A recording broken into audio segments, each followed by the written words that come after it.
Carbon is such an important element in biology that it deserves its own section. So in this little mini video, we're going to talk about why carbon is so important. One of the things you're going to be able to do, I hope, at the end is that be able to explain why carbon is so important to life and some of the roles of these different functional groups that we keep mentioning in biological molecules. So this is just showing the many different forms that carbon can take, and because carbon has this ability to bond to itself. It's very versatile. We're going to find carbon, as you've seen already, in all of the macromolecules. It forms covalent bonds with up to 4 different atoms, so its structure allows for 4 bonds, and that serves then as some backbone for a lot of these molecules that we've looked at. Carbon has these 4 electrons in its outer valence shell, and that's just sort of that review of sort of the physical structure of a carbon atom. But then we get into more detail on, okay, then what does carbon do? In other words, what kind of structures do we typically see that are formed from carbon? Carbon compounds in general we talk about as forming things that are organic, meaning that they have some kind of a living origin. Here we can see the most basic types of carbon compounds, and I'm going to move this little thing over here just because I realize I don't want to block any of that. And we can kind of see, if I move me over, whoops, here we go, there, at least on the screen just a bit. So here we see the hydrocarbons. And hydrocarbons are, you learned some of the naming rules for hydrocarbons. So we start with methane, we go to ethane, propane, butane. And remember that ane ending tells us already that all of the things that, if the things are bonded to carbon, they're all going to be bonded. There's only going to be single bonds. So that means that carbon is bonded to another carbon only with single bonds. Now methane, it doesn't apply because there's only 1 carbon. So you can see it has the 4 hydrogens around it. But when you get to ethane and propane and on up the line here, what you see is that you get more and more carbon. And then what is surrounding carbon on all sides is hydrogen. Now all of these carbon-to-carbon bonds are all single. So that's why we have that ane ending. If you remember, when we shift from a single bond and we get a double bond, we change this ending to ene. And then if it's a triple bond between 2 carbons, which we don't see too often, but it's a yne ending. But then the prefixes stay the same. So methane, ethane, propane, butane, pentane, hexane are a lot of the ones that we see more frequently in some of these biological molecules. And what they do, so here you go, so here's carbon. You can see it's not really just an even distribution here of where the hydrogens are. Instead, carbon forms these tetrahedral structures. So here's methane. Now, when we're looking at all of these, we're still calling them they're called aliphatic hydrocarbons. Aliphatic meaning we're looking at them in forming chain-like structures, just a long string of carbons one way or the other. So here's methane again, but here's ethane, and you can see the 2 carbons, and notice the tetrahedral structures within this picture right here. Now, when they get a double bond, though, they form what's this planar, called a planar structure, so it's kind of more square as you see it here. And so this would be ethene, there's the ene ending, and that changes its structure. So structure is so important in biology because it really tells us a lot about what's the function of these different molecules. Now, you remember from chemistry, I think, that when there's single bonds, they can the carbon, this could actually be spun, these carbons with the hydrogens attached. So there's rotation around those single bonds. Where as soon as you get a double bond, there's less rotation, it's more stiff.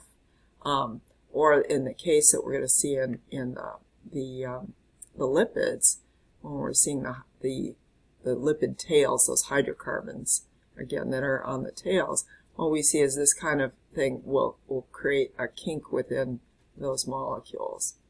So that's a good thing to kind of keep in mind. Carbon also has this amazing ability to form these ring structures. So these would be called aromatic.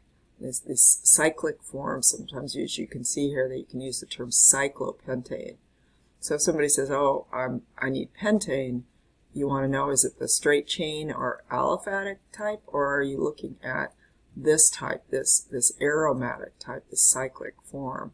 So they'll put the term cyclopentane in front of it so that tells the person who's listening, oh yeah, this is this type of form. One thing though that you might notice too is that once it forms a ring structure, the number of hydrogens become reduced. So we'll see fewer hydrogens on this than we would in a straight chain. And so here's the,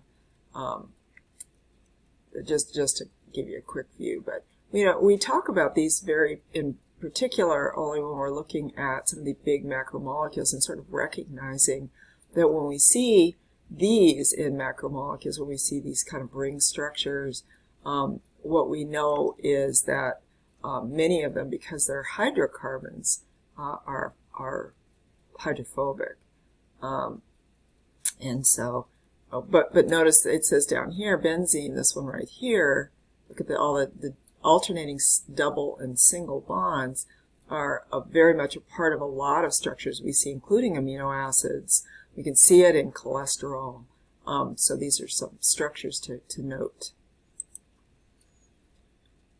We can, let me move this a little bit over if I can, because I think it's kind of hidden. Here we go. So we can look at carbon when it is in different arrangements. So on this top one here, we see what all of these are called isomers, because if we saw the chemical formula, we're going to see that they're the same. However, their arrangement is different. So here's butane, and here's isobutane.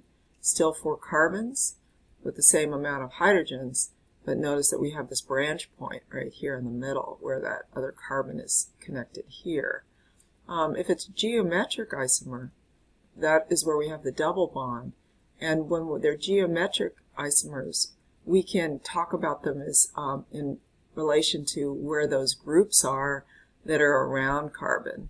Now, so far we've just been talking about straight hydrogens, right? So, but here's an example where we're seeing how here's the carbon over here with its 3 hydrogens attached, and another one on the other side. So this formation, this geometric isomer, they're telling us that these are actually methyl groups located, in this case, on the same side of the double bond. So we see sort of the things that are around the double bond, and if we see the same things on this side or this side, we call that a cis isomer. So this would be called cis-2-butene, ENE again because double bonds.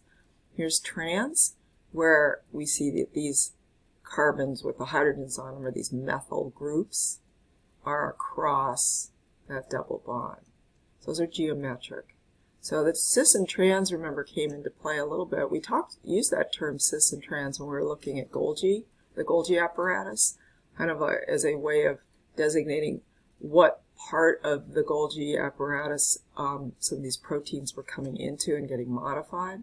And we've also used it when looking at some of these long chains that could be on fatty acids, just a little bit. So just recognizing this terminology. Final one is an antantimer, and this is a hard one for people to visualize, and only because it's exactly the same for things around a central carbon. However, the arrangements are different. So in effect, these are called mirror images of one another. And I think I put another picture in here that sort of shows that coming up. But the fact that they have chemically the same formula, but this is called the L form. So you can think about it as sort of the left form if you want to, and this is the D form. And why they make a difference in biology is that some of these are more biologically active. In other words, we might be able to digest or use some of these in our bodies, but we wouldn't if it was in one form but not in another. Or we might find that an insect might have a different form, the L versus the D or the D versus the L. But we'll see more of that, a little bit of that coming up, but not too much. So here's the cis versus trans in the case of these long chains of hydrocarbons. So these would be aliphatic. When we see the cis conformation like this, what we're seeing is a little bit more of a bending in the chain. So it's the cis formation is this oleic acid, so you see that. And then the trans, remember trans fats? So trans we don't see as frequently. We usually see these in biology, but we can create these too in the laboratory. So what it does is it kind of straightens out this molecule. And trans fats aren't as healthy for us, so when we look at this in a lipid, that's not as ideal. What we want are these types of fats. Here's the Antantimers again, just to show you. I found a picture that kind of gives you this idea of what this idea of a mirror image is. So if you put a mirror here and you would see what is the mirror image, it would be the Antantimer of that molecule. So they aren't superimposable. It's like when I talked about you can't put, and you take your hands, if you put them in the face up, and then you try to put them right over one another, your thumb and your pinky aren't able to just like line up on top of the other hand.